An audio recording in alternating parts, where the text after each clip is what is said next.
በስመ አብ ወወልድ ወመንፈስ ቅዱስ አሐዱ አምላክ አሜን። ውድ የዚህ መንፈሳዊ ቻናል ተከታታዮች እንኳን በደህና መጡ። በዛሬው ልዩ መርሃ ግብራችን በደብረ ታቦር ተራራ የተገለጠውን ታላቅ ምስጢር እንመለከታለን። ጌታችን መድኃኒታችን ኢየሱስ ክርስቶስ በታቦር ተራራ ላይ ብርሃነ መለኮቱን ክብረ መንግሥቱንና የተዋህዶ ምስጢሩን የገለጠበትን ድንቅ ክስተት እንዲሁም ነሐሴ 13 ቀን ለምን ይህ በዓል በታላቅ ድምቀት እንደሚከበር የቡሄን ምስጢር፣ የሙሴና የኤልያስ መገኘትን፣ የሦስቱን ሐዋርያት ምስክርነትና የዚህ ተራራ መንፈሳዊ ትርጉምን በዝርዝር እንመለከታለን። ሁላችንም ይህን ትምህርት እስከ መጨረሻው በመከታተል መንፈሳዊ ኃላፊነታችንን እንወጣ። ውድ የልዑል እግዚአብሔር ቤተሰቦች ይህ የደብረ ታቦር ምስጢር ትምህርት ለብዙዎች እንዲደርስ ቪዲዮን ላይክ እና ሸር ሰብስክራይብ በማድረግ እንዲሁም በኮሜንት መስጫው ላይ አሜን ይሁንልን ይደረግልን እያላችሁ በመጻፍ የዚህ መንፈሳዊ ቻናል ቤተሰብ እንድትሆኑ በእግዚአብሔር ስም እንጠይቃለን። በስመ አብ ወወልድ ወመንፈስ ቅዱስ አሐዱ አምላክ አሜን።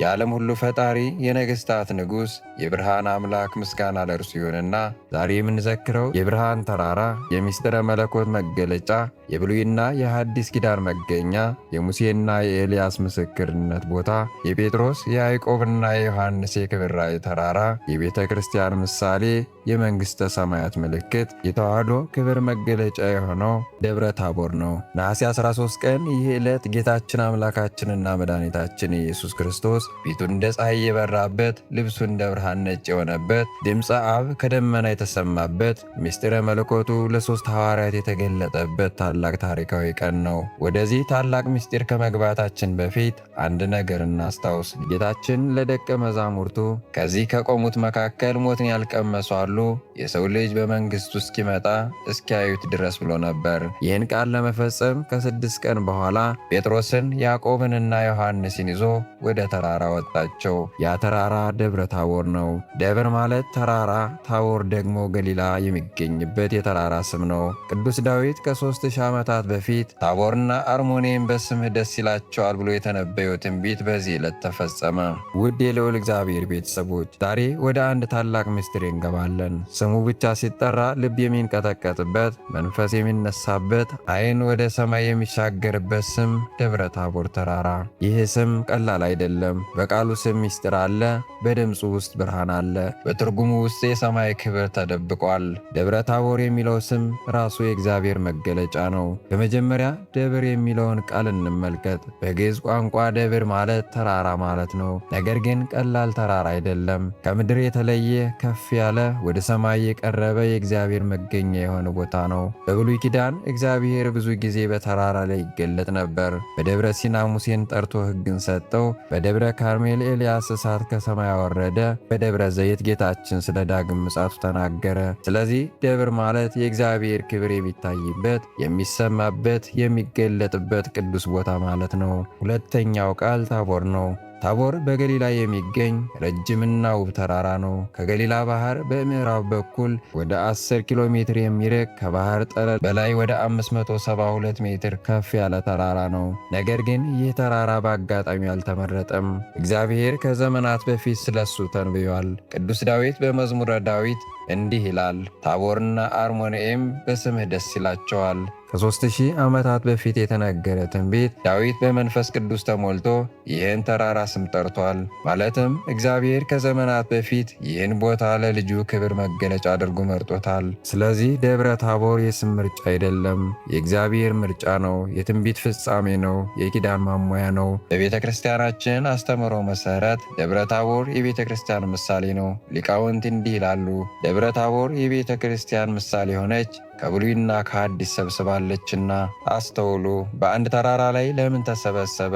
ከብሉይ ኪዳን ሙሴ ወይም የሕግ አለቃ እና ኤልያስ ወይም የነቢያት አለቃ፣ ከሐዲስ ኪዳን ጴጥሮስ፣ ያዕቆብና ዮሐንስ ወይም የሐዋርያት አዕማድ፣ በመሃል ደግሞ ጌታችን ኢየሱስ ክርስቶስ። ነቢያትና ሐዋርያት በአንድ ላይ ይገኛሉ። ሕግና ትንቢት በክርስቶስ ይሟላሉ። ደብረ ታቦር ይህን ምስጢር በግልጽ ያሳያል። ከዚህም በላይ ደብረ ታቦር የድል ተራራ ነው። በዘመነ መሳፍንት የእስራኤል ነቢያት ዲቦራ ለባርቅ ወደ ታቦር ተራራ ወጣለች። ባርቅ ከ10,000 ሰዎች ጋር መጥቶ የእስራኤልን ጠላት ሲስራን ድል አደረገ።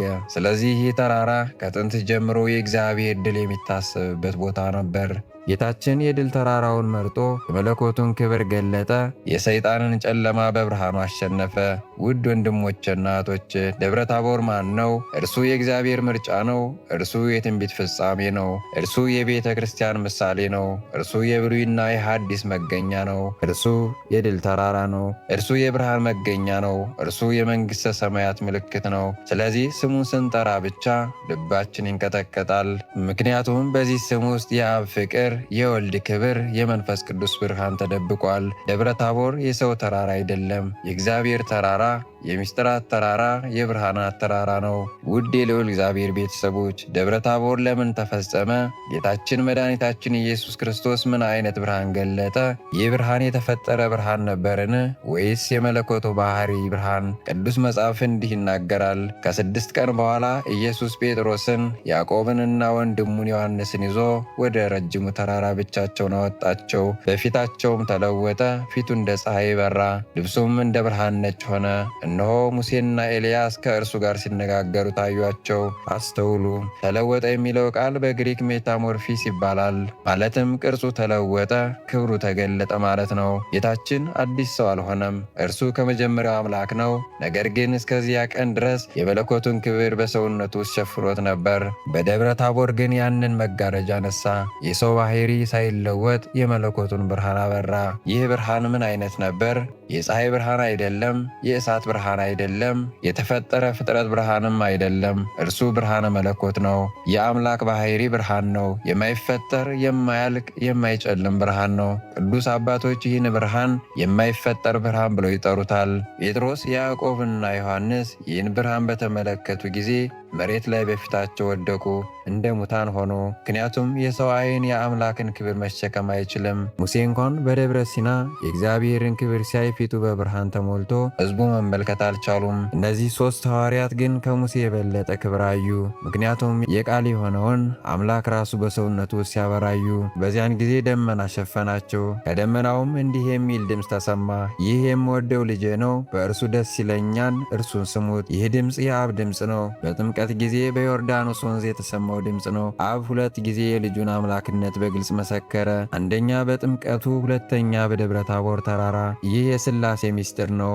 አብ ይናገራል፣ ወልድ ያበራል፣ መንፈስ ቅዱስ በደመና መልክ ይገኛል። ውድ ወንድሞችና እህቶች ይህ ብርሃን ለምን ተገለጠ? ሐዋርያት የመስቀሉን ሐዘን ከመጋጠማቸው በፊት የትንሣኤውን ክብር እንዲያዩ እንዲሁም ጌታ እውነተኛ አምላክ መሆኑን እንዲያረጋግጡና እኛም የምንወርሰውን የሰማያዊ ክብር እንድናይ ነው። ይህ ብርሃን ዛሬ በቤተ ክርስቲያን ውስጥ ይኖራል። በቅዳሴ በጸሎትና በንስሐ ጊዜ የዚህ ብርሃን ጨረር ልባችን ያበራል። የደብረ ታቦር ብርሃን የሞት ብርሃን አይደለም፣ ሕያው ብርሃን ነው። ስለዚህ ነሐሴ 13 ቀን ስናከብር የምናስበው ይህን ነው። ጌታ ፊቱ እንደ ፀሐይ የበራበትን፣ ልብሱ እንደ ብርሃን ነጭ የሆነበትን፣ የአብ ድምፅ ከደመና የተሰማበትን፣ የመለኮቱ ክብር ለሰው ልጅ የተገለጠበት ቀን የደብረ ታቦር ብርሃን ተብሎ ይጠራል። በደብረ ታቦር ላይ ጌታችን ብርሃነ መለኮቱን ሲገልጥ ከእርሱ ጋር 2 ታላላቅ ሰዎች ታዩ።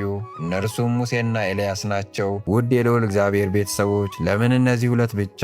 ለምን አብርሃም አልመጣም? ለምን ዳዊት አልመጣም? ለምን ኢሳይያስ ወይም ኤርምያስ አልመጡም? እግዚአብሔር በጥበቡ ሙሴና ኤልያስን ለምን መረጠ? በዚህ መመረጥ ውስጥ ታላቅ ምስጢር አለ። ሙሴ የእስራኤልን ሕዝብ ከግብፅ ባርነት ያወጣ፣ በደብረ ሲና የእግዚአብሔርን ሕግ የተቀበለው፣ 10ቱን ትእዛዛት ያመጣው ታላቅ ነቢይ ነው። እርሱ የብሉይ ኪዳን ሕግን ይወክላል። ሕጉ ሁሉ በሙሴ በኩል ተሰጥቷል። ስለዚህ ሙሴ መጣ ማለት ሕጉ ሁሉ ወደ ክርስቶስ መጥቷል ማለት ነው። ሕጉ የሚፈልገውን ሁሉ ክርስቶስ ፈጽሞታል። ሕጉ የማይችለውን ክርስቶስ ቻለ። ሙሴ ከሙታን ተነስቶ መጣ። ይህ ራሱ ታላቅ ምስጢር ነው። ሙሴ ሙቶ ተቀብሮ ነበር። ነገር ግን ጌታ የሙታን አምላክ መሆኑን ለማሳየት ሙሴን ከመቃብር አስነስቶ አመጣው። ኤልያስ በእሳት ሰረገላ ወደ ሰማይ የተወሰደ ታላቅ ነቢይ ነው። እርሱ ሞትን አላየም። በሕይወት ሳለ ወደ ሰማይ ተወሰደ። ስለዚህ ኤልያስ ነቢያትን ሁሉ ይወክላል። ትንቢቶች ሁሉ ወደ ክርስቶስ ያመለክታሉ። ኤልያስ መጣ ማለት ትንቢቶች ሁሉ በክርስቶስ ተፈጸሙ ማለት ነው። ኤልያስ ከሰማይ ወርዶ መጣ። ይህም ጌታ ሕያዋን አምላክ መሆኑን ያሳያል። ጴጥሮስ ይህን ክብር ሲያይ ደስ አለው። ጌታ ሆይ በዚህ መኖር ለእኛ መልካም ነው አለ። 3 ዳስ ሊሰራ ፈለገ። አንዱ ለጌታ፣ አንዱ ለሙሴ፣ አንዱ ለኤልያስ። ነገር ግን ጴጥሮስ ገና አልገባውም ነበር። ክብሩ ከመሰቀሉ በፊት እንደሚመጣ አላወቀም። ጌታ ግን ወደ ስቅለት መሄድ ነበረበት። ስለዚህ ከተራራ ወረደ። ውድ ወንድሞችና እህቶቼ ሙሴና ኤልያስ ለምን መጡ? እነሱ የሕግና የትንቢት ምስክሮች ናቸው። እነሱ የሙታንና የሕያዋን ምስክሮች ናቸው። እነሱ የተጋቡትና የደናግሎች ምስክሮች ናቸው። እነሱ የብሉይ ኪዳን ሁሉ ወደ ክርስቶስ እንደሚመራ ምስክሮች ናቸው። ስለዚህ በደብረ ታቦር ላይ 3 ምስክሮች ነበሩ። ከምድር ጴጥሮስ፣ ያዕቆብና ዮሐንስ፣ ከሰማይ ሙሴና ኤልያስ፣ ከአብ ድምፁ። ሁሉም የክርስቶስን አምላክነት መሰከሩ። ደብረ ታቦር የቤተ ክርስቲያን ምሳሌ ነው። ተራራ መውጣት አድካሚ ነው። መንግሥተ ሰማያት በብዙ መከራ ትገኛለች። ጌታ 3 ሐዋርያትን ብቻ ወሰደ። ምስጢር ለሚገባው እንጂ ለሁሉም አይገለጥም። ቤተ ክርስቲያንም የብሉይና የሐዲስ ኪዳን መገናኛ ናት። ነቢያትና ሐዋርያት በአንድ ላይ ይገኛሉ። ደብረ ታቦር የመንግሥተ ሰማያት ምልክት ነው። ጴጥሮስ በዚህ መኖር መልካም ነው ባለ ጊዜ የሰማያዊ ክብር አስቦ ነበር። እኛም በቤተ ክርስቲያን ውስጥ ሆነን የዚህን ክብር እንጠብቃለን። በኢትዮጵያ ኦርቶዶክስ ተዋሕዶ ቤተ ክርስቲያን ይህ በዓል ቡሄ ተብሎ ይጠራል። ቡሄ ማለት የበራ የደመቀ የገለጣ ብርሃን ማለት ነው። ክረምቱ ሲያልቅ ብርሃን ሲታይ በዚህ በዓል አካባቢ ስለሆነ ቡሄ ተባለ። የአብነት ተማሪዎች ይህን በዓል በታላቅ ድምቀት ያከብራሉ። ቆሎ ይቆላሉ፣ ዳቦ ይጋግራሉ፣ ለምዕመናን ያቀርባሉ። ጅራፍ ይጮሃል፣ ችቦ ይበራል። ይህ ሁሉ የሰማያውያንን ብርሃንና የአብን ድምፅ ያስታውሳል። ውድ ወንድሞችና እህቶቼ ደብረ ታቦር የብርሃን ተራራ ነው። የተዋህዶ ክብር መገለጫ ነው። የመንግሥተ ሰማያት ምልክት ነው። እኛም እንደ ጴጥሮስ በቤተ ክርስቲያን መኖር መልካም ነው ብለን በእምነት በትሕትናና በቅድስና እንኖር። የደብረ ታቦር ብርሃን ልባችን ያብራልን። የአብ ድምፅ ጆሮአችን ያደምጥልን። የሙሴና የኤልያስ ምስክርነት እምነታችንን ያጽናልን። የሦስቱ ሐዋርያት ራእይ ተስፋችን ያድስልን። የደብረ ታቦር በረከት፣ የብርሃኑ ክብር፣ የተዋህዶ ምስጢር ከሁላችን ጋር ይሁን፣ አሜን። ወስብሐት ለእግዚአብሔር ወለወላዲቱ ድንግል ወለመስቀሉ ክቡር። ይቆየን።